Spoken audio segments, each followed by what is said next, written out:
but she wants to be sure. 'Cause you know sometimes words have two meanings. In a tree by the brook, there's a songbird who sings. Sometimes all of our thoughts, sometimes all of our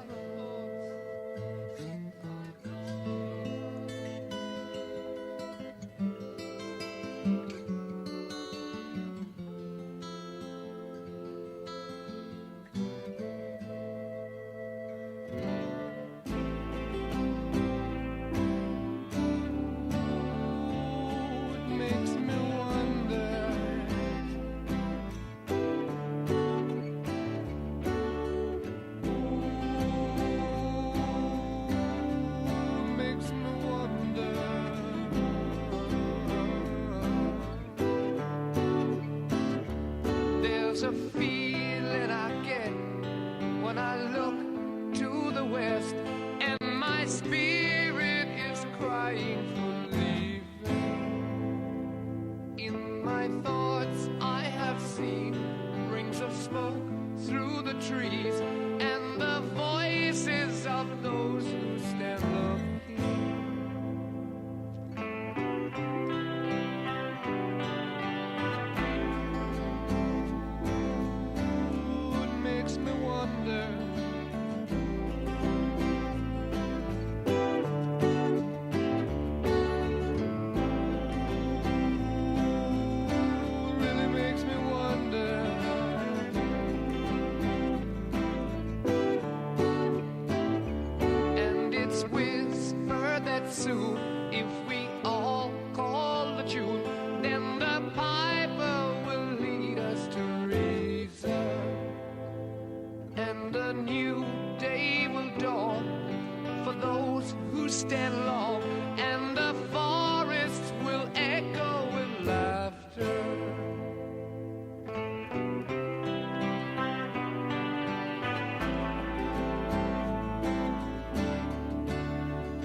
drank up the wine and they got the talking. We now had more important things to say. And when the car broke down, they started walking. Where were they going without ever knowing the way? Anyone could see the road that they walk on is paved in gold. And it's always summer, they'll never get cold. They'll never get hungry, they'll never get old and gray. You can see the shadows wandering off somewhere. They won't make it home, but they really don't care. They wanted the highway, they're happier there today.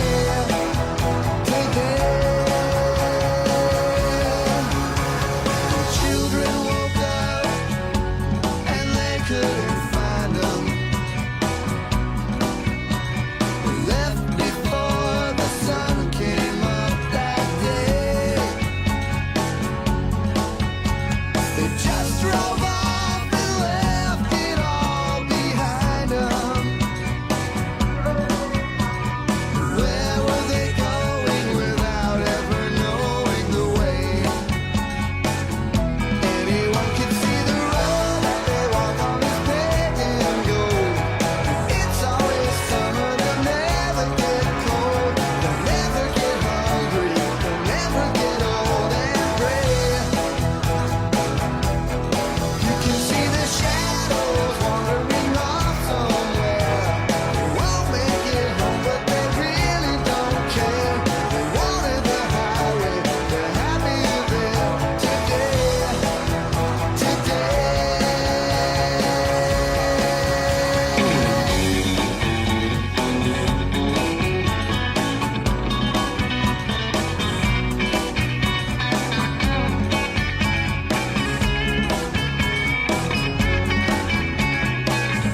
Anyone could see the road that they walk on is paved in gold.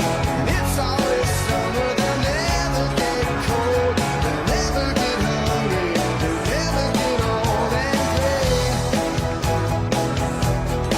You can see the shadows wandering off somewhere. They won't make it home, but they really don't care. They wanted the highway, they're happier there today. Today.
Greetings, fine patriots. Welcome to the ASTROLABE. We are going to have a quick labe tonight. We got to breeze through this stuff expeditiously because at 9 p.m. Central, 10 p.m. Eastern, I will be joining Mr. Oliver over at Symbolic on YouTube for a revisit of our conversation about the PayPal Mafia, the counter elite that we talked about quite a bit last year. We're going to revisit that conversation and look for an update, see if anything has changed, and we will discuss that. But I wanted to make sure I got a quick lab in here. We got a few things we can talk about. We'll have some economic news, important, big economic news that I mentioned to you guys yesterday. I've also got, I don't think we're probably going to have time to get to the whole treasure trove of nostalgic hype edits, but I'll tease you guys with one here at the very beginning, and it'll have to be the next lab that we discuss that on. Yeah, Luongo's going to be on an X base at 8. There's a whole bunch of stuff that's happening tonight, and there's just everyone's attention is going to be pulled in every which direction. But fortunately, there are recordings of all these things because I want to listen to that Luongo thing. I missed the Stormy Waters one last night, and it looks like it wasn't recorded, which is a big bummer. But got the economic news, got some border crossing news, and what was the other thing here? I got a couple interesting little things related to the Iran-Israel thing. I think the best approach for that for the time being now is, I mean, this is the best approach in general, but we must be monitors. We must monitor the situation. You see, Slutty Milk in the chat is Trump's strongest situation monitor. We must model Slutty Milk. Are you monitoring the situation, Anon? We must monitor. But monitoring does not necessarily require weighing in, having strong opinions, getting really worked up about things. It never serves you. Never serves your interests to spaz out, particularly with Teflon Don at the head of operations. He has demonstrated his chaos magic many times, and all of the panicans who freak out and assume that the future will be like the past every time they get the slightest hint of something making them uncomfortable, those guys aren't going to make it. Do you want to make it, Anon? If you want to make it, you cannot be a panikin. No panikins. No fake triots. Patriots, monitors, planned truthsters only. This is planned truthster country. All right. You guys know the typical housekeeping deals. I'm not going to run through everything because we want to maximize our time here today. Make sure that you're following on Kick. We are streaming on Kick. That's the primary platform we're moving over to now. So if you're watching on YouTube, I appreciate you. Thank you for being here. Be prepared to head over to Semiagog on YouTube. But for the time being, if you're watching live, please do go over to kick.com/Kingpilled. Join the pop and chat over there. That's where all the Patriots are. And just watching alone there. All you have to do is watch. You don't even need to use the Streamlabs link. You don't need to subscribe. You can be a paid subscriber. It's very much appreciated. I do need some more subscribers. I'm a white guy. I'm ready to kill. Tier. But there we go. Oh my goodness. Lurch, the absolute hero, starting us off with a massive C-note. $100 from Lurch. He says, White Pill Summer. Thank you, Patriot. You're a good friend, man. I appreciate you. All right. That is getting us off good. You took the words right out of my mouth. Go use the Streamlabs link if you'd like to. Tips.kingpilled.com if you want to support the show and keep me doing what I'm doing here. Show your appreciation. That's one of the ways you can do it. And if you don't have the money to contribute, I totally understand. I know things are tight. The best thing you can do in that case is share the show. What is it that Jason says? Let the people know. Let the people know. Let them know. Share the show. Tell people about it. And watch. Particularly watching live. If you're on Kick. Kick's revenue model is geared toward little streamers like me, and if I can just accumulate a decent enough audience over there watching live, then the longer I stream, the more often I go live, the more viewers I get, the more I get paid directly. So if you want to support the show and you don't necessarily have the money to contribute shekels, then you can just contribute eyeballs over on kick.com/Kingpilled. My wife says donate $20 if you're team In and Out and $25 if you are team Whataburger. Let the people speak. Chocolate malt shake. That is the way to do it. Ruthuglican says, I saw Burden face fagged. Have you guys seen? Yet another one of our guys reveals face, and it turns out that he's a handsome, well-adjusted, prominent member of society. A patriot. An alpha male. Wonderful. Go watch Jay Burden on Pete Quinones. The episode just dropped today. That is a thing you ought to do. I'm trying to figure out why Ruthuglican's, what did he say here? Maybe it was ASSO. I'm trying to figure out why also got censored by the AI mod on Kick. Yeah, his voice totally matches his face. He looks just as handsome as he sounds. All right. It was also. I wonder why also is getting censored. AI mod, you're out of control. All right, let's get this show off and running. Let's start with an excellent piece of content produced by Jack Kelly at Cowboy Kelly, Cowboy with a K. We like our K's, don't we, folks? Cowboy Kelly on Twitter, Powerful Mutual. This is an absolute banger. We'll follow that trail. What trail? To the magnificent city of gold. Pull that shit up, Jamie.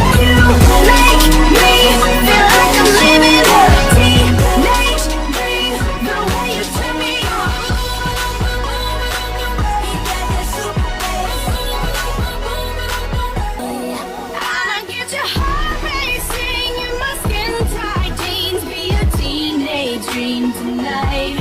Let you put your hands on me in my skin tight jeans. Be a teenage dream tonight. Yeah, make me feel like I'm living a teenage dream. The way you turn me on, I can't sleep. Let's run away and don't ever look back. Don't ever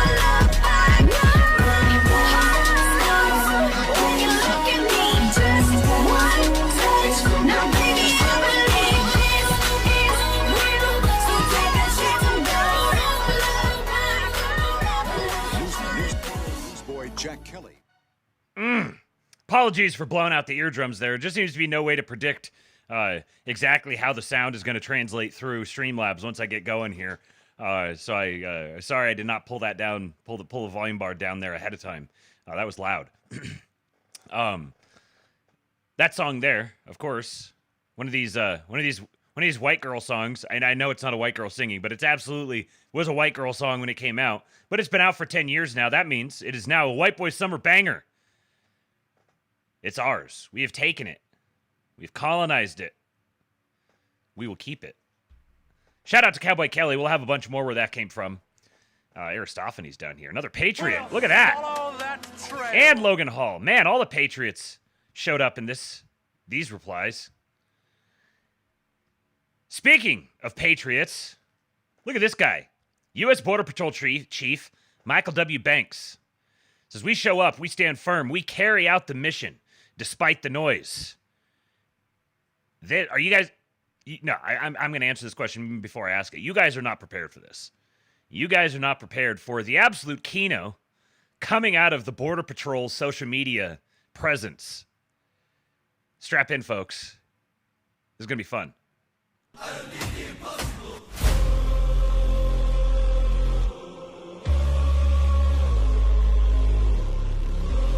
They got to go. Get them out.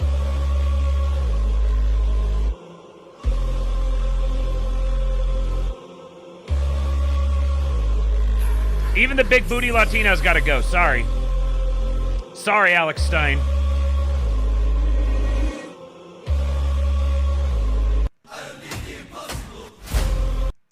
Quintuple their budget, says Slutty Milk. Hear, hear. That is a patriotic proposal if I've ever heard one. Yeah, the big booty Latinas can go last. That's right. More like base patrol. That's right. Here's an instance of the libs doing our propaganda for us. New Liberals got the Ukraine flag, got the globe emoji. Says, not sure how you can look at this photo of masked ICE agents arresting Brad Lander for asking to see a warrant and not conclude that ICE is operating as anything more than a wannabe Gestapo for the president. Ah! Look at this boy up here. Look at him. And then it gets even better.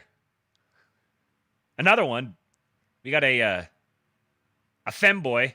I assume so. Not just a femboy. We got a femboy with Satan's emoji in the bio. It says, ICE is stacked with politically radicalized young men who are quasi-religiously devoted to the president. Excuse me. Fake news. Quasi.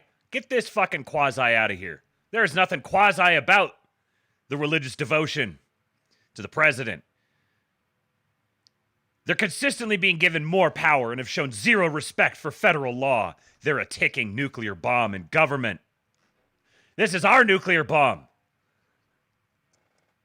Our patriots in ICE, they have been hard at work. Check this out. Illegal migrants released into the U.S. May 2024, 62,000 plus. May 2025, goose egg. Everyone wants to get you. Everyone's all distracted. It's not just they want to get you. They're all distracted by whatever is ruling the headlines of the day. But don't forget this is what's happening here. Eric Doherty says, I hate the idea of us taking a secure border for granted, or the idea that this was some obvious, easy win for Trump to resolve. Just months ago, we were under siege, under invasion, perhaps the most existential threat to our country, halted. It's a massive deal. Mr. Buttpoop, MAGA paramilitary forces are choking out Democrats on TV and you're blackpilling? We got a new addition to the soundboard thanks to Slutty Milk and First Citizen. This one's perfect for right now. Listen to this. Oh, that's how that makes me feel. That is it, exactly. Reminder. The only acceptable political theory is complete undying loyalty to Donald Trump. We are Trump fapping up in here. Just Loki Julianus on Twitter says, quoting Tom Homan, in the last 24 hours, the Border Patrol encountered, this was just like an hour ago. In the last 24 hours, the Border Patrol encountered a total of 95 illegal aliens across the entire southern border. That is the lowest number ever recorded. Across the entire southern border, only 95. They stopped coming. Don't come. Don't come. I'm going to come. They're not. So apparently Stephen Miller has taken over the OMB, Office of Management and Budget account, dunking on Wall Street Journal. Wall Street Journal has an article here. A more efficient border plan would free up funds that lawmakers need to offset other parts of the reconciliation bill. This is on Rand Paul. Apologies, Ron. Rand Paul getting some glazing from the Wall Street Journal. And OMB says this article is total nonsense. It also omits one critical word: deportation. How could you not use our favorite Gigajew's favorite word of all time, deportation? For Trump, it's tariffs. For Stephen Miller, it's deportation. Millions of illegal aliens flooded our nation under Biden. How exactly do you think gutting immigration enforcement funding will allow the administration to remove them? Every single dollar for border security and immigration enforcement in the one big beautiful bill is absolutely critical to delivering on President Trump's promise to keep our communities safe, defend American sovereignty, and enact mass deportations of illegal aliens. They gotta go. Get them out. Every one of them. They're illegal. They're aliens. We don't want them. For months, the White House has engaged productively with congressional Republicans on the details of the resources needed to make America safe and secure again, to successfully deport millions of illegal aliens from our nation and close the border once and for all. This has been publicly reported for months. See here with a link to an article from The Hill. We have been abundantly clear that the president's full funding request is necessary to finish the wall. Finish the wall! Finish it! Imagine a big, beautiful bill funding a big, beautiful wall, completely closing the southern border. You know how that makes me feel? Oh, man, we're going to get a lot of mileage out of that one. Number 2, hiring 10,000 new ICE personnel. Imagine. Where would that go? Where was it back here? This one. 10,000 more of these boys. Hire 10,000 new ICE personnel, thousands of Border Patrol agents, and provide signing and retention bonuses for ICE and CBP personnel. That's 10,000 new jobs. They are well-paying jobs and signing and retention bonuses. Number 3, fund detention beds and transportation needed for mass deportations. Number 4, acquire technology and resources to combat drug trafficking. Number 5, support state and local law enforcement assisting in securing the homeland, and much, much more. This is not a serious critique.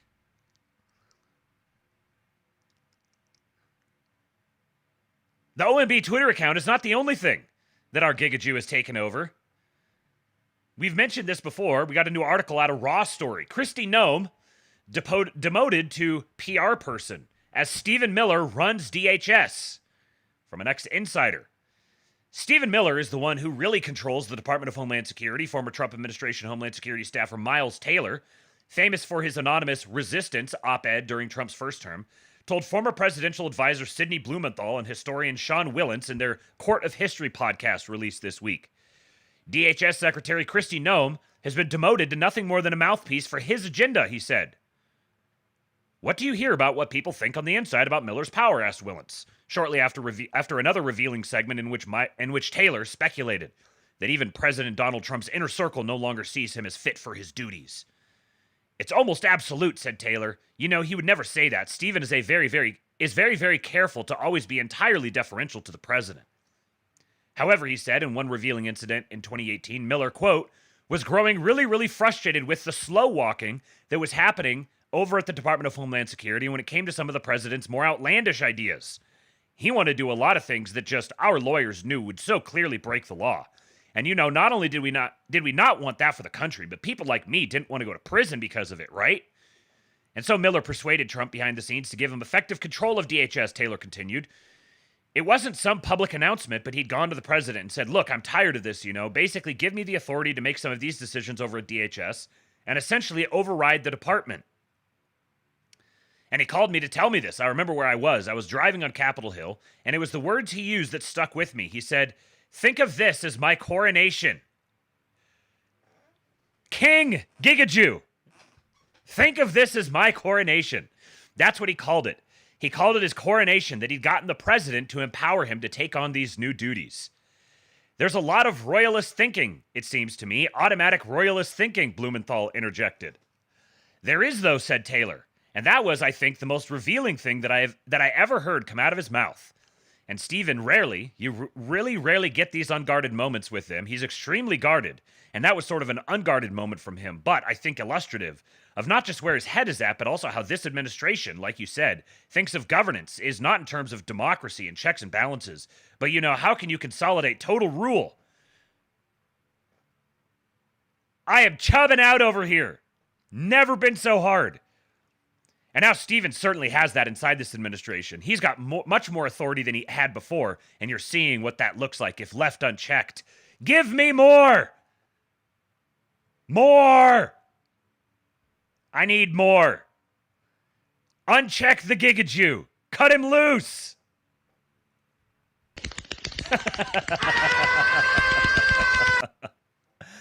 A key example, he added, is the deployment of the military to crush anti-deportation protests in Los Angeles, which has Miller's fingerprints all over it. So Kristi Noem, who is the chief bureaucrat, the secretary of DHS, doesn't act like an actual cabinet secretary. And I say that besides her cosplay and, various numerous costume changes, said Willents, she's under the thumb of Stephen Miller. And I wonder what people on the inside say about that and how they feel about what's going on there. We've got the, what did they say in the Discord earlier? I doxed one of the Discord people yesterday, so I'm not going to do it today. He could raise his hand if he wants to. What did he see? He called Kristi Noem a hot mid. Which is honestly a pretty good description now that I think about it. She is a hot mid. Yeah, she was admitted to the hospital today. Apparently it was like an allergic reaction, is what they said. Guess it's not a big deal. We'll wait and see. Remember, we wait and see. We monitor the situation. Taylor says, I think there's a recognition to the department that the current secretary is not a policy heavyweight. The result is, what can you do if you don't have a command enough of the issues to run that department, or at least to be able to stand up to the White House and make decisions? Well, all you could do is PR, and I think that's the role she's settled into, is essentially the president's Homeland Security PR person. And that's not unreasonable or outlandish to say that Stephen Miller is running the Department of Homeland Security. I very much believe it, and I know that day to day, that tactically, that is what's happening. There's a link to the interview here, if you guys want to go watch the whole thing, if you want to subject yourself to that. I think we got the most important stuff here. Something to note out of this is, I remember when let me just put this here, this handsome patriot on the screen. We can all just sit here and appreciate his visage for a moment.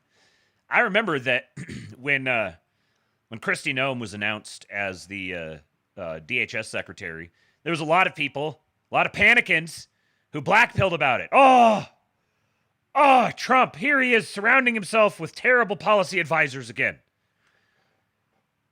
What good is she? She's terrible. Yeah, you know what she is? She's someone that guys like to look at, which makes her a very compelling PR person. You want to tell me that this administration is not capable of Machiavellian scheming, of producing one thing for the public, for public consumption, while doing something different behind the scenes? Here's a perfect example of it. We're gonna pick this hot mid. She's gonna go appeal to the MILF appreciator crowd. Have a nice pretty face that we could put up on the public service announcement videos at the airport. Everyone walks by and they're like, yes, attractive woman. That makes me feel good. I like it when there's attractive women around. Meanwhile, you've got The vizier behind the scenes. Pulling the strings of power. Witt says it's good that she left South Dakota. Trump freed the state. Yeah. It doubled as that. Superior B says you need a hot woman up front to let the Patriot get to work. Her lips have grown 3 times in size since she left South Dakota. I don't understand that. What's the reasoning for women behind the whole like make your lips look like you got stung by a bee? Like get the vacuum hose and attach it to your lips and get them all. It looks clownish, cartoonish. Nothing appealing or attractive about it. Welcome to all the new followers of the channel. I set the chat to followers only. You only have to be a follower for 6 minutes, I think, is what it's set at right now. But the reason for that was because yesterday in Jason's kick stream, he got invaded by a bunch of bot spammers, and I want to make sure that doesn't happen here. So I don't know if they'll subscribe. If they do, or sorry, if they'll follow the channel, got to use the right nomenclature here. If they do, then I'll just push the time limit out further and further until we keep them blocked out.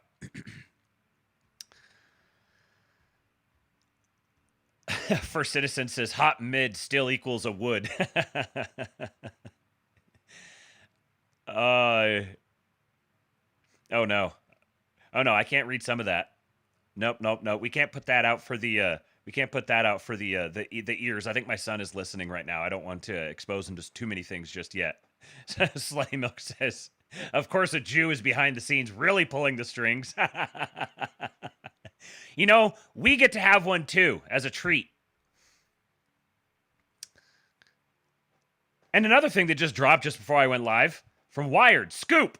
The Appeal to Heaven flag, a popular symbol for Christian nationalists that was waved by January 6 rioters.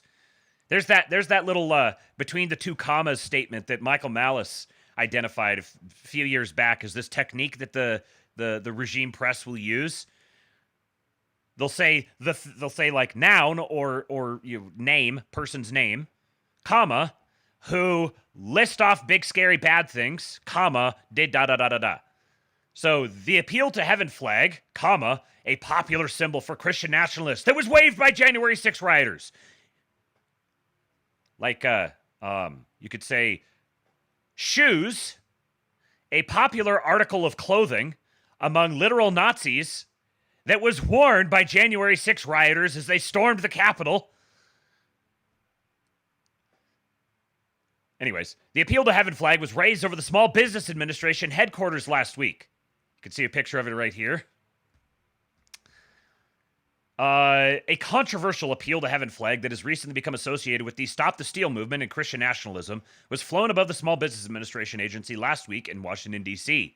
On June 11, Kelly Loeffler, the former senator from Georgia and current administrator of the SBA, participated in a ceremony where a new flag of the United States was raised over the agency's headquarters. Just beneath that flag, on what appeared to be the same halyard, was an Appeal to Heaven flag. Sources tell Wired that the Appeal to Heaven flag was raised for less than a day. Though the flag's roots date to the Revolutionary War, in recent years it has become a popular symbol for the far right. The Appeal to Heaven flag was waved by January 6 rioters at the Capitol in 2021 and has become associated with President Donald Trump supporters who deny the outcome of the 2020 presidential election. The flag has also been linked to Christian nationalists who believe that the U.S. should be a Christian nation rather than a secular one. Those sound like good guys. That the Appeal to Heaven flag is being flown on a government building alongside the American flag should be shocking to anyone who doesn't wish to live in a theocracy, says John Lewis, a research fellow at the program on extremism at George Washington University. No offense, but it sounds like some fucking commie gobbledygook. The contemporary usage of the Appeal to Heaven flag is synonymous with Christian nationalism, full stop. Those who carried the Appeal to Heaven flag at the Capitol on January 6 did so because they truly believed they had the opportunity to inject Christian fundamentalism into the very foundation of our democracy. And the image of the same flag on the SBA will give them ample evidence they succeeded, Lewis adds. We shouldn't be raising Appeal to Heaven flags. It should be fag flags. Give me the fag flag. Other Republicans have previously shared their support for the Appeal to Heaven flag. Speaker of the House Mike Johnson has displayed the flag outside of his office, and the flag was controversially flown outside of Associate Justice of the Supreme Court Samuel Alito's vacation home in New Jersey. In an interview with the Associated Press, Johnson said he did not know that the flag was associated with election deniers. In a letter to lawmakers last year, Alito said the same thing. Alito also came under fire for the flying of an upside-down American flag at his home in Virginia. A patriot! An upside-down flag is a distress signal that has, in recent years, become associated with right-wing protesters. In a June 11 post on her X account, Loeffler wrote, "Today at SBA's Flag Day ceremony, we proudly raised a new American-made flag over our headquarters in Washington. It is a privilege to serve under its stars and stripes on behalf of the 34 million small businesses who represent the best of America." The post, which includes a photograph of the Appeal to Heaven flag and photographs of Loeffler and others seemingly looking up at both flags, is still up. They were looking at it. When they put it up, they were looking at it. Can you believe it? It's unclear who was responsible for flying the controversial flag. One SBA staffer who spoke to Wired on the condition of anonymity because they were not authorized to speak to the press says that they saw the flag while leaving the office that day and it appeared to have been taken down by the next morning. It was pretty jarring to walk out of work and see that flag on the building. And it's frustrating because it makes it seem like the agency as a whole supports what it has come to stand for, when that's just not true, they said. We're proud to do work that supports, or at least is supposed to support, all Americans. The decision to raise that flag isn't one that reflects the views of everyone at SBA. I bet you they wouldn't have any problem raising a Mexican flag. Sounds like there's some people at SBA who need to be perp walked. Put in stocks, throw tomatoes at them. Traitors all. I think it would have concerned more people if they knew what the flag was associated with, said a second SBA staffer, who also asked to remain anonymous, of the Appeal to Heaven flag. Loeffler briefly served as the Republican senator from Georgia after being appointed to the seat by Governor Brian Kemp in 2020. Lost her bid for re-election, yada, yada, yada. Blah, blah, blah. More commie horse shit. Anyways, someone was responsible for putting that up there. I wonder who it was. Obviously, there are staffers who need to be loyalty tested, questioned. If they fail, they need to be purged. Get them out. We don't want them either. Do away with them. Slutty Muck says, I just saw a bunch of leftist protesters flying upside-down flags, though. Well, see, when they do it, it's different. It's okay for them to do it. Colin Rosh says, imagine being such a flag, you're afraid of a flag. Fenris says, this journal going to mention all the communist fists and flags from lefty riots or no? Well, see, that's just an expression of the voices of the unheard. Cheeky F Baby says, we need to make some epic new fascist flags. We've got some excellent burgeoning propagandists in the Kingpilled Discord. You guys might be able to get to work on that. Start producing some merch. Crowdsource fascist flag merch production for Kingpilled. Let me see what else you guys are saying in here. Yeah, First Citizen says, wait till they see the awesome red flag we got coming next. You should see what flag I would really like to fly for these flags. The only true Heinz says it's hilarious that they're going to pretend like these SBA idiots had any idea what the flag was before today. Is that the Heinz? It must be. The only true Heinz. That must be him. Is he coming out of his lurking? Is he appearing? Showing face digitally?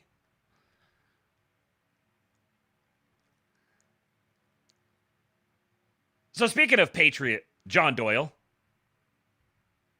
The only acceptable political theory is complete undying loyalty to Donald Trump. This is a great take from him. So he quotes this here. This is remember this post from Trump where he threw up the blurry flag right after bombing Soleimani. And Nasser here, Rich Pianian, says Trump obliterated one of the highest-ranking Iranian generals, did a press conference immediately after and said he died like a dog, only for, you guessed it, nothing to happen. That's not quite true. The died like a dog one was Baghdadi. I should see if I can find that. Hold on a second. That is absolutely worth calling an audible on the fly here and seeing if I could play this. Died like a dog. Please, please, please come up quickly and easily. Okay, there's one. There's another one I want to see. Is that it? Yeah, here we go. This one. Make sure this is the right one. Yes, here we go. One of my favorite videos of all time. The United States has conducted an operation that killed Osama bin Laden. Abu Bakr al-Baghdadi is dead. The United States launched a targeted operation against that compound. They did a lot of shooting, and they did a lot of blasting, even not going through the front door. You know, you think you go through the door. If you're a normal person, you say, knock, knock, may I come in? After a firefight, they killed Osama bin Laden and took custody of his body. He died like a dog. Like a But dog! his death does not mark the end of our effort. A beautiful dog. A talented dog. We give thanks for the men who carried out this operation. And I don't get any credit for this, but that's okay. I never do. But here we are. That's right, Mr. May President. God bless you, and may God bless the United States of America. And I'm writing a book. I wrote 12 books. All did very well. One of United the States- best videos in the history of the internet. My wife says, I remember laughing her asses off watching this. Oh, yeah. The first time I saw that, I was laying on the floor in tears. So funny. How can you not love and pledge your undying fealty to the man? Have you no soul? Patriot John Doyle says, at the end of the day, it makes people feel good to attack Trump. Even if for based reasons, they get to participate in the adulation that comes from holding the most popular belief in the world. Trump equals bad. We must convert their cries into energy, like in Monsters, Inc. The Panicans are going to get turned into biodiesel. This is a good point from John that I hadn't actually really thought of it this way before, but I think that's a big reason why. Like, this is part of the, if we're gonna armchair psychologize the Panicans, this is why, what ultimately drives their willingness to immediately freak the hell out and assume that all the bad things are happening and declare their abandonment of Trump and profusely apologize for ever even supporting him. I think the biggest motivation behind that he's identifying here is when they do that, they get a release from the tension, the dissonance that's caused by them being out of step with the popular zeitgeist. At least the perceived popular zeitgeist. It's not easy it's not pleasant to spend all of your time being at direct odds with what is popular and normally acceptable to say.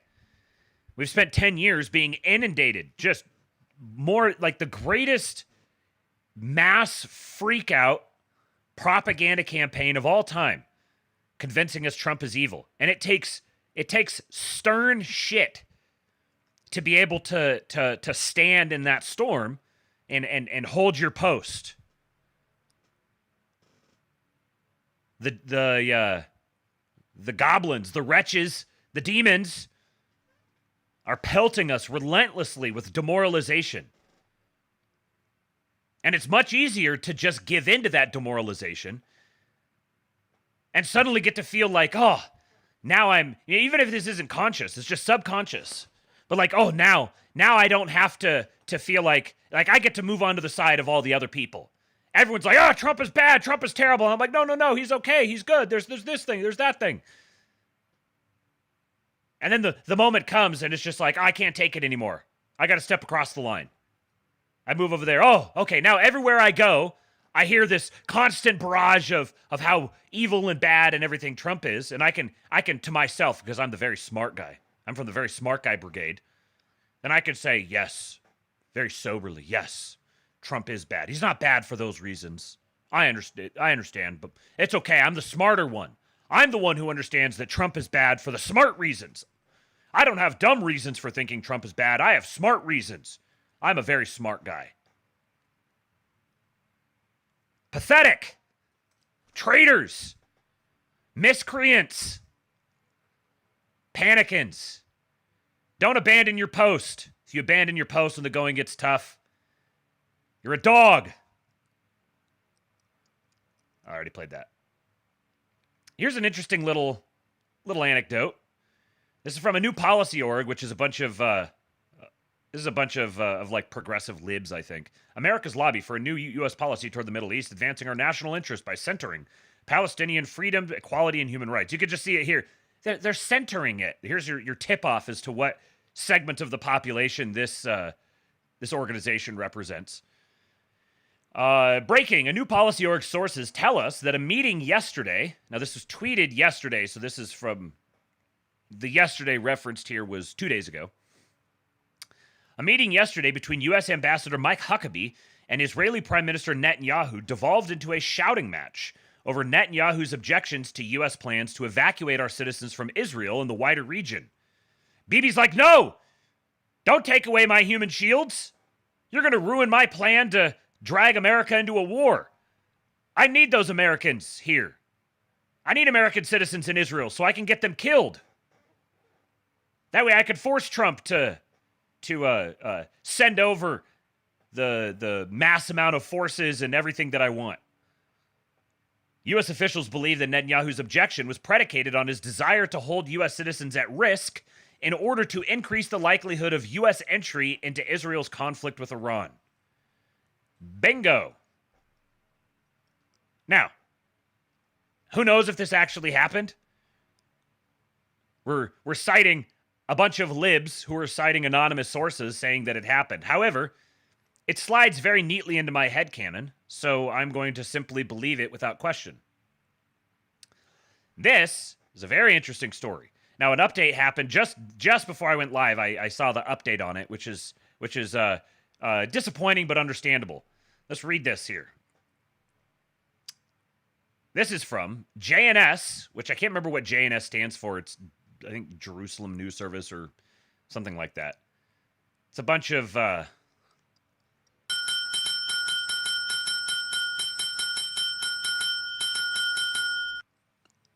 Chief Israel planner at Pentagon bashes Jewish state publicly, extensively. Colonel Nathan McCormick, the Levant and Egypt branch chief at the Joint Chiefs of Staff J5 Planning Directorate, has referred publicly to, quote, Netanyahu and his Judeo-supremacist cronies, to Washington having overwhelmingly enabled Israel's, quote, bad behavior, and pro-Israel activists in the United States prioritizing, quote, support for Israel over our actual foreign interests. Now, remember how we've talked about how there are elements within the Pentagon who are patriots, who are believers and defenders of American sovereignty. They believe in it. They defend it. We don't necessarily know who their names are, but they're there. They're making moves. Well, here's one of them. JNS has learned that McCormick, who according to his LinkedIn account has held his current role since June of 2024, has also bashed Israel as a, quote, death cult that is America's, quote, worst ally on a semi-anonymous social media handle where he has written hundreds of posts since the October 7th terrorist attacks about Jews in Israel. The Western states go to great lengths to avoid criticism of Israel, much out of Holocaust guilt, McCormick wrote on social media in April. Israel's actions over decades have prompted the accusations of ethnic cleansing and genocide. Netanyahu and his Judeo-supremacist cronies are determined to prolong the conflict for their own goals, either to remain in power or to annex the land, he wrote on social media in May. I've lately been considering whether we might be Israel's proxy and not realized it yet, he wrote in April of 2024. Our worst ally. We get literally nothing out of the partnership other than the enmity of millions of people in the Middle East, Africa, and Asia.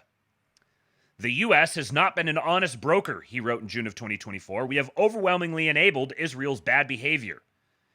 In one post replying to the idea of Gazans potentially finding refuge outside the Gaza Strip, McCormick wrote that Israel wants, quote, to expel them and cleanse Eretz Israel of ethnic Palestinians.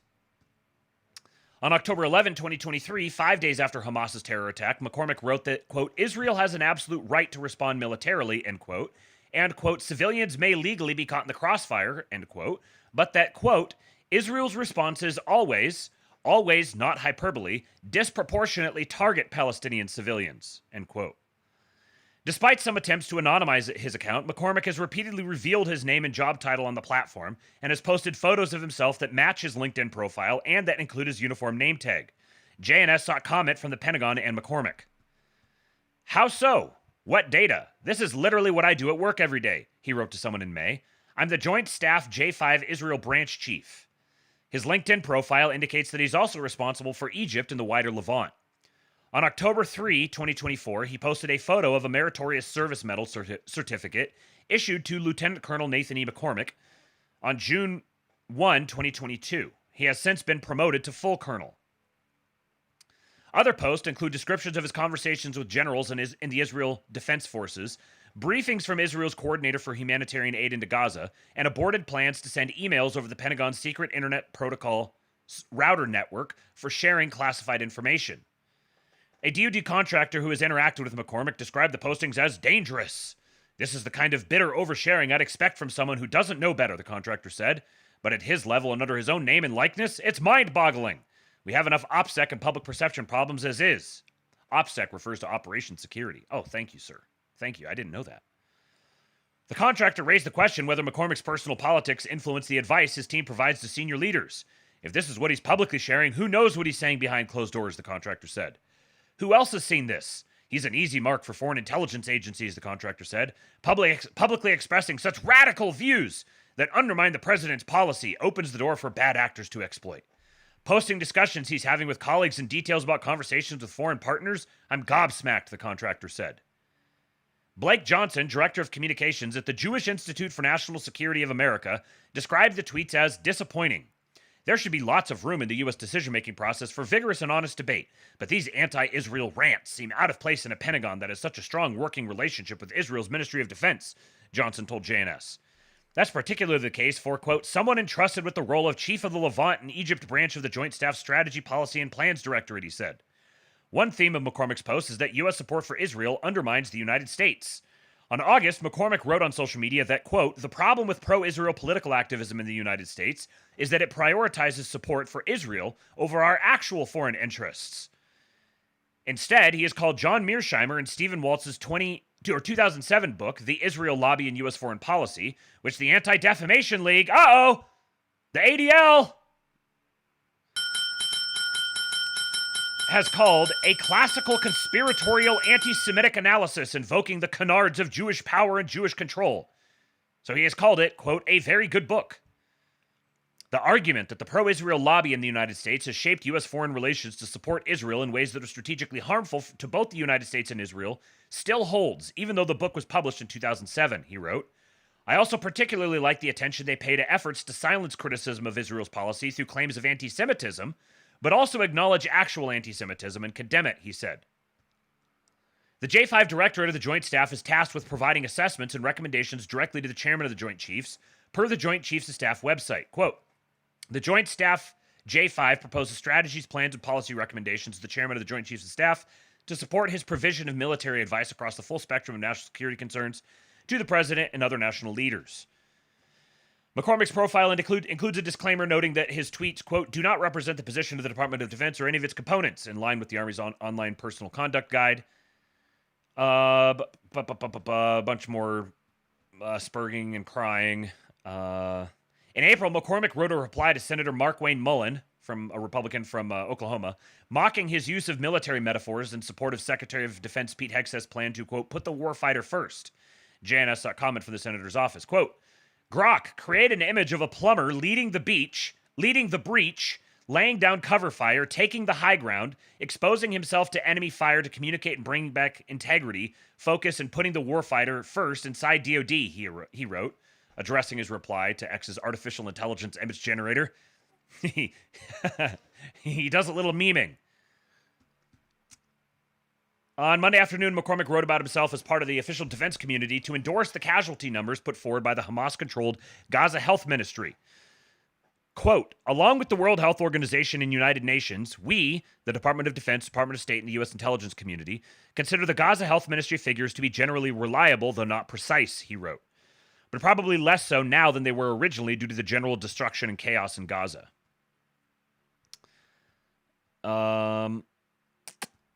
Okay, that's the gist of that's the whole article there.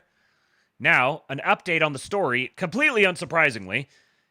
After my scoop this morning, a Joint Staff official tells me that Colonel McCormick is being removed from the Joint Staff to return to his service pending a DoD investigation. McCormick disabled the account shortly after publication. So I will say, obviously this guy sounds like very much like one of our guys. Also, the OPSEC thing is very, very real. If you are, you gotta know what time it is. You can't be in a position that he's in and posting that stuff publicly under your own name. Trying to semi-anonymize it is almost worse. Like, either do it like fully under your face or go completely anonymous. But doing it sort of semi-anonymously and speaking out that much about that sort of thing, yeah, absolutely, he's gonna get reassigned. And I would say that even if I was in a as commanding officer in a position of authority above him, whoever is responsible for making that reassignment decision, I would probably do the same thing in this situation. Like, once that story comes out, once it gets leaked, especially right now, that's a whole big PR issue that you don't want to have interfering with everything else that's going on. So the onus is on him to not, like, no matter what he says or believes or whatever, the onus is on him to not put himself in a position where he's going to bring a microscope upon himself and invite all of that massive PR stuff. It's just not time for that right now. Yeah, Colin Ross says it's like a fresh red pill gent fed posting from their personal Facebook page. Exactly. Yeah. So, I'm sure there's probably going to be people who start chicken littling over the fact that he was removed. Once this story sort of breaks containment, I think it hasn't gone 250,000. It's picked up some traction, but I'd imagine by tomorrow we may hear more. Like, people will really start picking up on this as it makes its way around the internet. And there's going to be a lot of people, I think, who a lot of guys who start running around screaming about how the sky is falling, and this is proof that we're going to get a deployment of every boot on the ground is going to Iran, because see, they reassigned the guy who was the colonel who was publicly posting under his own name about Israel being a bad ally and a malevolent state and all that sort of stuff. Yeah, you're gonna get reassigned. The fact that he's reassigned and not not like dropped off of a satellite or something is actually probably a good sign. There's another interesting article here that I'll save for another show, from the New York Times, how Trump shifted on Iran under pressure from Israel. It's got some interesting little nuggets in it, but it is a little bit long, and I need to wrap up here in about 15 minutes, and I've got some other stuff to do. So I'm going to save that one for maybe tomorrow. So I have the conversation with Semiagog tonight. Tomorrow morning, I will be recording with someone. You guys will know about it when it's public. If you're in the Kingpilled Discord, you know about it already. I posted about it last night. But I'll be recording with another good guy with a good-sized audience. Should be a fun conversation. And then tomorrow evening, I will be joining Mr. Jason Miranchuk with still another guy with a good-sized audience. We'll be, I don't know exactly what we're going to be talking about tomorrow morning. Going to be surprised. Going to fly by the seat of my pants with it. But tomorrow evening, Jason and I, with this undisclosed host, will be discussing PayPal Mafia, Palantir, Counter Elite, all that sort of stuff. That'll be the conversation. We're going to be introducing some of these ideas to an audience that I expect is probably not going to be super receptive to them. So it'll be interesting. The chat should be absolutely humming tomorrow evening. It's probably going to be pretty active tonight too. I'm expecting that Semiagog's audience probably isn't going to, or at least some of Semiagog's audience is not going to care for some of what I have to say. But I appreciate Oliver for being a good dude and for offering the platform to me, and in spite of that fact. Colin Rosh, yes. Colin Rosh knows. Colin Rosh is the one who set up the interview for Jason and I tomorrow evening. So All that being said, I don't know for sure if I'm going to be able to do a LABE tomorrow afternoon. I may get something. I may do a little something.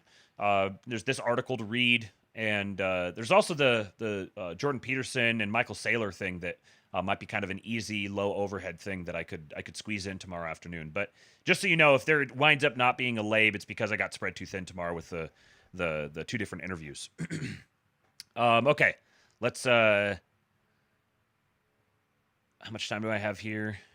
Got another 12 or so minutes. So, reminder to please do use the Streamlabs link if you would like to support the show. Tips.kingpilled.com. Works for credit card, PayPal, Venmo. If you want to contribute some shekels to the digital busking hat that I have set on the sidewalk in front of me, support the show and keep me doing this. Secretary Scott Bessent. Oops, I gotta switch my screen share here. Actually, it'll be quicker and easier. That gets kind of wonky when I do those sorts of things. So it'll be quicker and easier to do this. Just pull this to this window. Scott Bessent, the Gigafag. Bells in the chat for the Gigafag.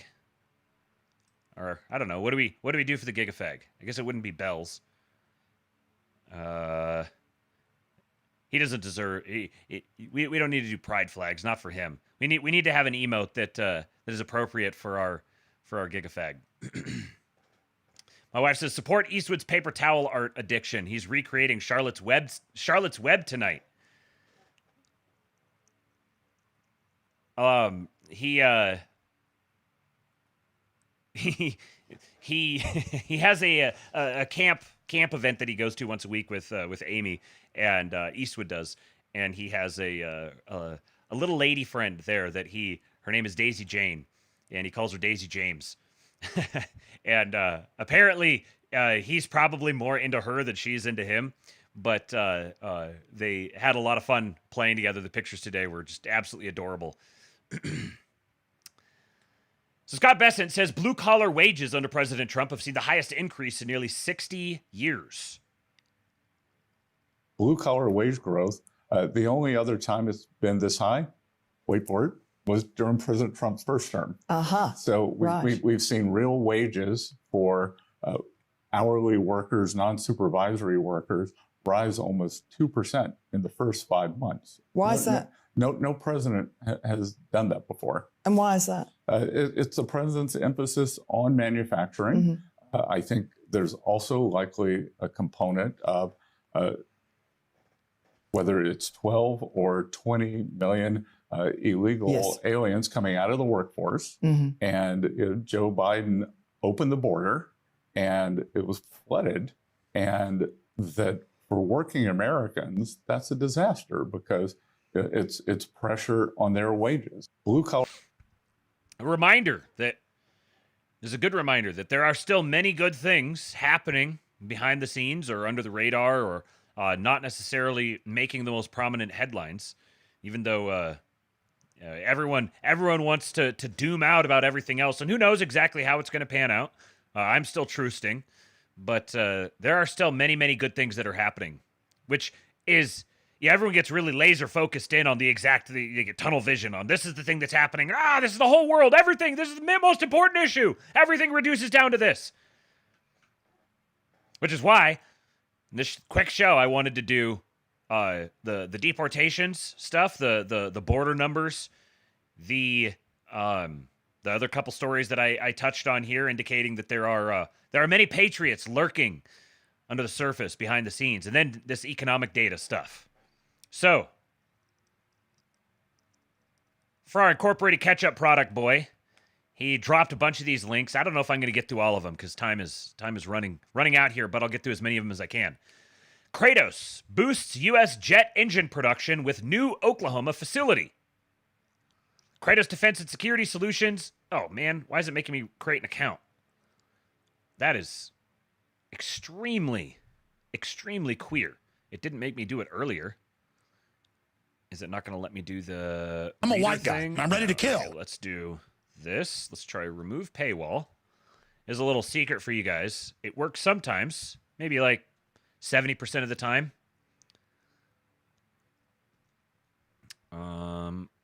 Press and hold to confirm you're a human and not a bot. This didn't work last time. We'll give it a shot here.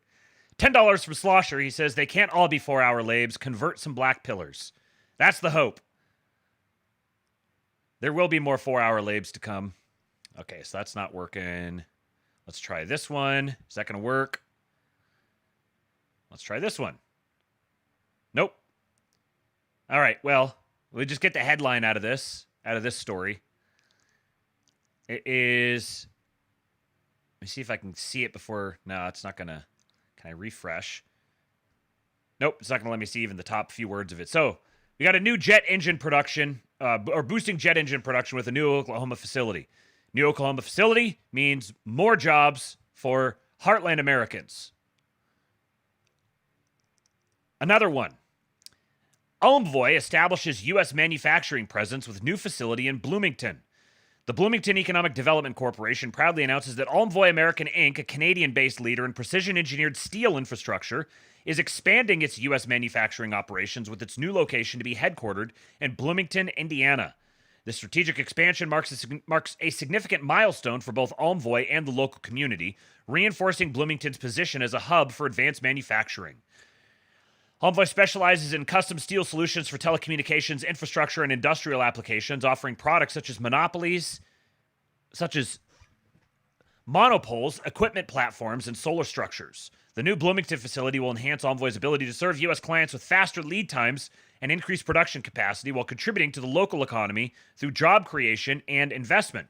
And that reminds me, we talked about, let me grab this here, an episode last week, I think, we talked about about steel and the tariffs, the Trump tariffs on Canada for steel, and I got these numbers that I forgot to mention to you guys.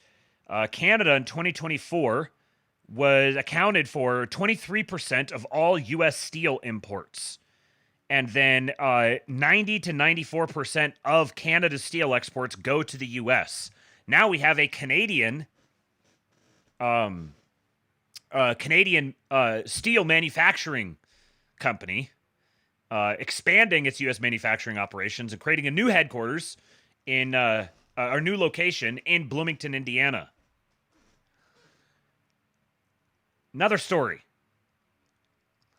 Yaskawa America to build a $180 million manufacturing facility in Wisconsin. Yaskawa America has unveiled plans to move its headquarters to the U.S. state of Wisconsin and invest $180 million in expanding its operations in the state. The company is the American subsidiary of Japanese manufacturing firm Yaskawa, which produces products for the robotics and solar industries, including solar inverters. As part of the investment, Yaskawa will consolidate its existing facilities in Illinois and Wisconsin into a single facility in Franklin, Wisconsin in the next decade, which will include training and manufacturing facilities. The project will also be supported by local government, with the Wisconsin Economic Development Corporation authorizing up to $18 million in tax credits for the new facility, to be determined by the number of full-time jobs created by and the total capital invested in the project. Yaskawa America noted that it expects to create more than 700 jobs once the facility begins operation. Legislative support has been a hallmark of the U.S.'s push for greater domestic solar manufacturing in recent years, with the tax credits offered under the Inflation Reduction Act in particular pushing the country's annual module manufacturing capacity over 50 gigawatts early this year.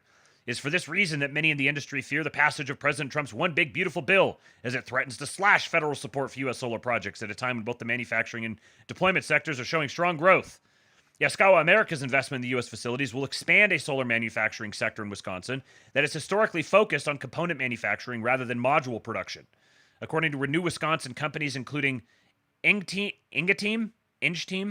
and Eaton have built facilities to produce components including inverters, transformers, and switchgears in the state, but there remains no large-scale module manufacturing in operation.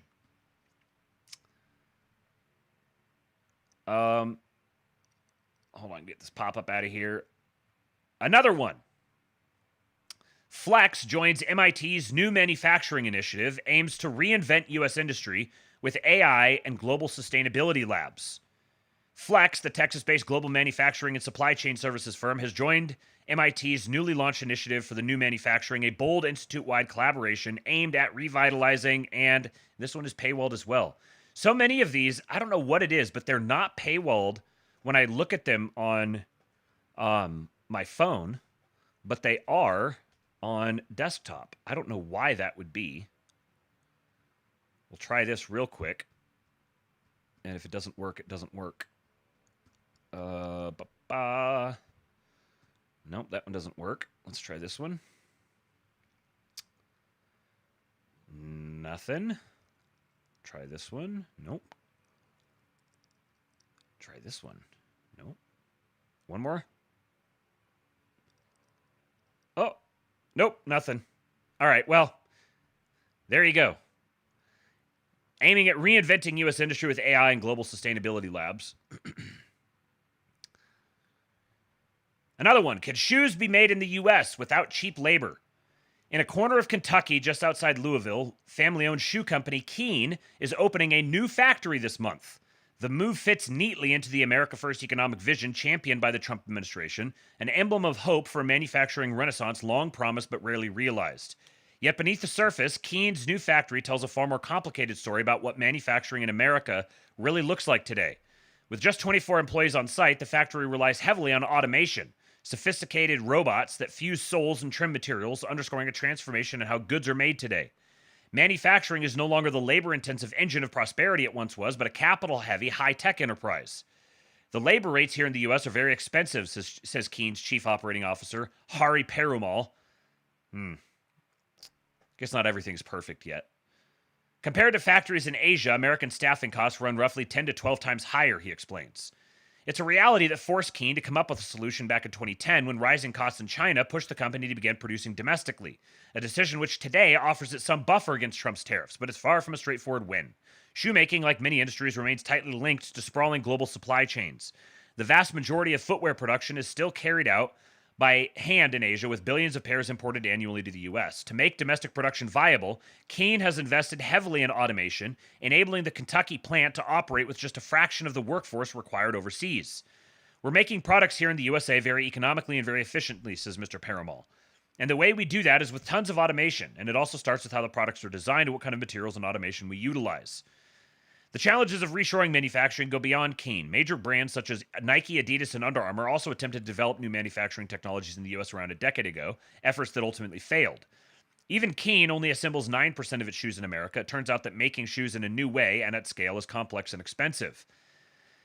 And then there was something down here toward the bottom.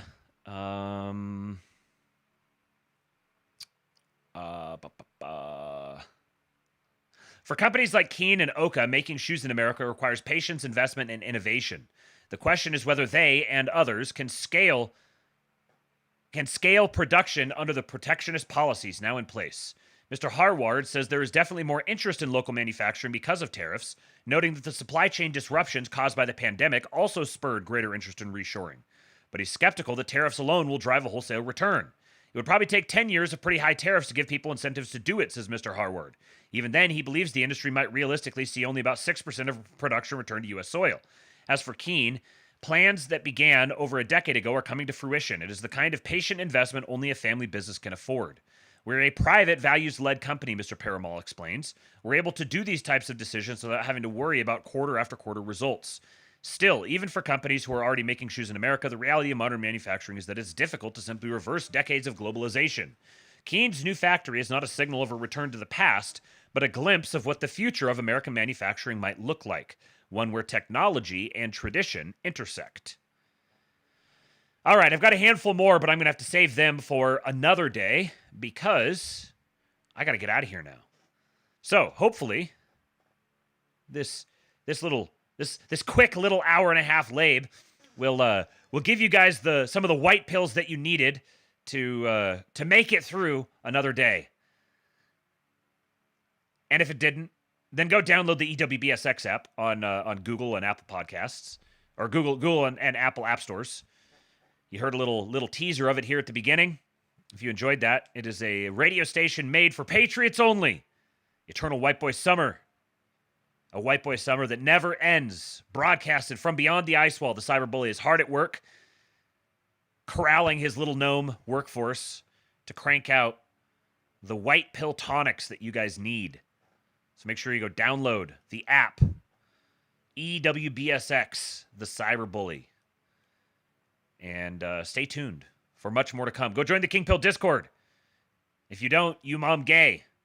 Per first citizen, patriot, and loyal Discord member. Kingpilled.com. Go sign up. Come join us over there.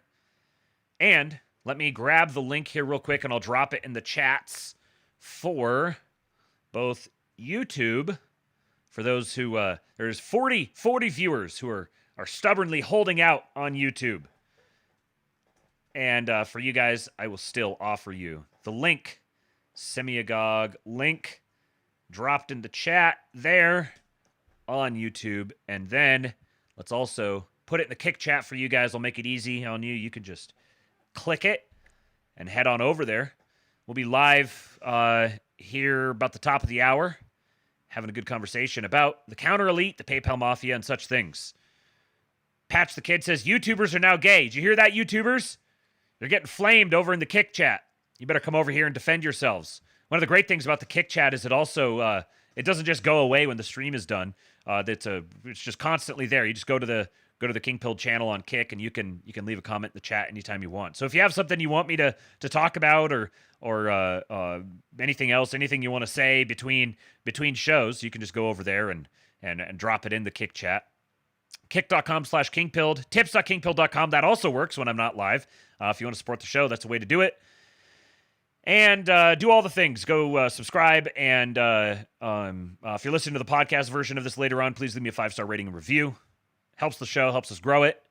And also, subscribe to the Kingpilled Substack. That's where that's the ultimate backup. Where if everything else goes down, I'll always be uploading the episodes there because it works very well to push out the audio to the podcatchers, the podcast platform. So appreciate you guys showing up for a hurried LABE. I will see you guys if not for a LABE or another kind of stream tomorrow. I'll see you guys in the chats for the other shows that I do this week. And I will catch you guys around. They give you Hulk. When they took a shot at my hero, and they tried to kill the next president of the United States, enough was enough. And I said, let Trumpomania run wild, brother. Let Trumpomania rule again. Let Trumpomania